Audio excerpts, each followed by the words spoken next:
Walang kupas. Yan ang taglay ng isang 68-year-old Pinay na kinaranahang Mrs. Classic Asia International sa Malaysia. Kilalanin siya sa chika ni Lars Santiago. Ni sa panaginip ay hindi inisip ni Ludivina Lilim Nacionales na magiging isa siyang beauty queen, lalo na ngayon sa edad niyang 68. Pero noong Biyernes, kinoronahang Mrs. Classic Asia International sa Kuala Lumpur, Malaysia si Vina. Tinalo niya ang 31 kandidata mula sa iba't ibang bansa. But I think the judges like me because, you know, the way I carry myself. Sa isang important event ng Patimpalak, ang Glitter Night, namigay ng 20 special awards pero walang nakuha kahit isa si Vina. Halos nawalan na raw siya ng pag-asa pero dahil dala niya ang pangalan ng Pilipinas, ginawa niya raw itong hamon.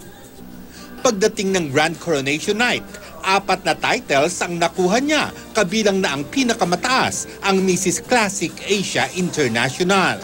And I'm proud to represent our country. Maihahalin tulad sa fairy tale ang kwento ng buhay ni Vina.